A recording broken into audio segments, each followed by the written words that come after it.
The maintenance bay of the Constellation's edge hummed with the usual symphony of a mixed-species vessel chirps, clicks, and the occasional mechanical whir. Ryland sat on a cargo crate, his knife gleaming under the fluorescent lights as he methodically cleaned the blade with practiced ease.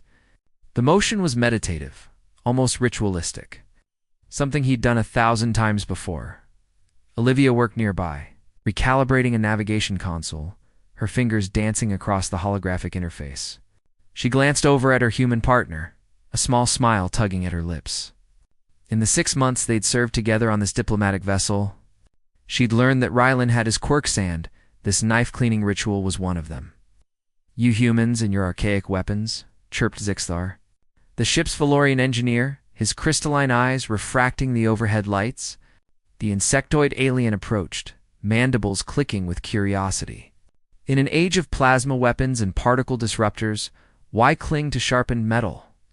Ryland didn't look up, continuing his slow, deliberate strokes along the blade. "Old habits," he said simply. Zixthar moved closer, his compound eyes catching something on the weapon's surface. He froze mid-step, his usual chittering falling silent. His antennae stiffened. "Those markings," the Valorian whispered, his voice losing its usual playful tone. "May I?" Ryland paused, then carefully turned the knife, letting the light catch the engravings etched into the steel. 3 symbols ran along the blade's length, worn, but still clearly visible. Olivia noticed the change in atmosphere, and stood up, walking over. "What is it?" Zixthar's voice trembled slightly. "The first emblem.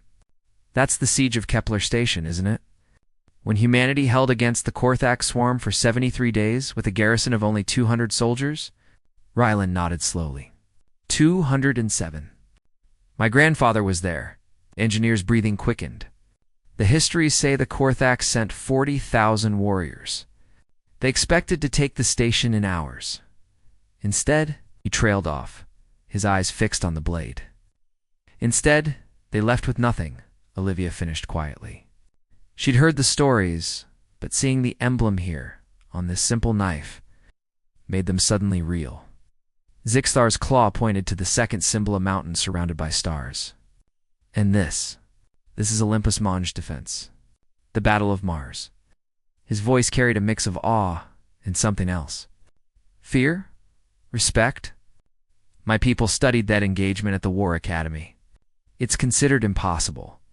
The tactical assessments all conclude the same thing. Humanity should have been annihilated." "Should have been," Ryland agreed, his thumb tracing the engraving. "My mother was a medic there. She patched up soldiers for 14 straight hours while the base fell around them. They kept fighting even when their ammunition ran out. Improvised. Adapted." Other crew members had begun to gather now, a Theshan navigator, 2 Branker security officers, even Captain Exfal herself, her purple skin darkening with interest. "How many defended Mars?" asked one of the Branker, his tentacles curling nervously. 12,000 troops, Olivia answered. She'd studied Earth's military history as part of her xenanthropology degree. Against a coalition fleet of 300,000? They held for 6 months? Ryland continued. Long enough for reinforcements to arrive? Long enough to turn the tide of the entire war. The Thusian navigator's wings fluttered anxiously. "We were taught that battle and strategy courses. It's labeled as an anomaly, something that shouldn't be replicated because it defies conventional military logic." Captain Exfal stepped forward, her 4 eyes focused on the 3rd emblem. It was simpler than the others. A single line through a single line through it, bisected by a smaller horizontal mark.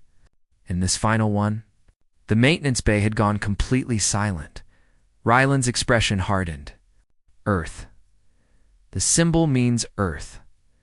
It's worn because this knife has been in my family for 4 generations. Every person who carried it added a mark for the battles they survived. My great-grandfather fought in the resource wars before humanity even reached the stars. My grandfather, Kepler Station. My mother, Mars, and me. He turned the handle, showing a 4th marking, fresh and bright. The fringe rebellions. Zixthar stepped back, his antennae drooping in what Olivia recognized as a gesture of submission. You're a fringe veteran? 3 tours. The implications hung in the air. The Fringe Rebellions had been brutal, a separatist movement that had nearly torn the Galactic Union apart 5 years ago. Humanity had been called in to restore peace, and they'd done so with characteristic efficiency and cost. I fought against humans at the Fringe, rumbled one of the Branker's security officers, his voice low. Only once. My entire battalion refused to engage them a second time. We'd seen what happened to the units that did. Rylan looked up then, meeting the alien's gaze. Which sector? Tau Ceti, Fourth Moon. I wasn't there. I was at Proxima. Rylan's voice was quiet, heavy with memory. But I knew people at Tau Ceti, good people. Some didn't come home. The Branker nodded slowly, a gesture he'd learned from humans. Neither did many of mine. But they died believing they were fighting monsters. Later we learned you were just ... soldiers. Like us. Except what? Olivia asked softly. Except you don't stop, the Branker finished. Every species has a breaking point. A moment when survival instinct overrides training, when the body says no more. We've studied human physiology extensively. You have the same limits, the same biochemistry, but somehow when you reach that point, you keep going anyway. Zixtar's mandibles clicked thoughtfully. The galactic military colleges teach an entire curriculum on human warfare. Not because humans are stronger or faster or more intelligent than other species, but because you've weaponized something we don't fully understand. And what's that? Rylan asked, resuming his cleaning of the blade. Stubbornness, Captain Exfel said, a hint of amusement in her voice. The absolute refusal to accept defeat. Other species fight for territory, for resources, for survival. Humans fight for those things too. But you also fight for ideas, for symbols, for each other. And apparently, she gestured to the knife, you carry those fights with you, literally engraved into your weapons, into your identity. Olivia felt a swell of pride hearing the captain's words. She'd chosen to partner with Rylan, not despite his military background, but because of what it represented: resilience, dedication, the ability to face impossible odds and emerge standing. Rylan slid the knife back into its sheath at his hip. It's just a knife, he said with a slight smile. A reminder of where I come from. Where humanity comes from, no, Zixtar said, his voice carrying a new understanding. It's a warning. Every species that's ever underestimated humanity has learned the same lesson. These emblems, they're not just your history. They're a promise. A promise, Olivia asked. The Valorian's eyes gleamed. That when everything seems lost, when the odds are impossible, when any rational species would surrender, that's when humans are just getting started. Rylan stood, stretching his shoulders. Come on, Olivia. We've got a supply run to Nexus Station in an hour. As they walked away, the assembled crew members slowly dispersed, each lost in their own thoughts. Zixtar remained, staring at the spot where Rylan had sat. What are you thinking? Captain Exfal asked her engineer.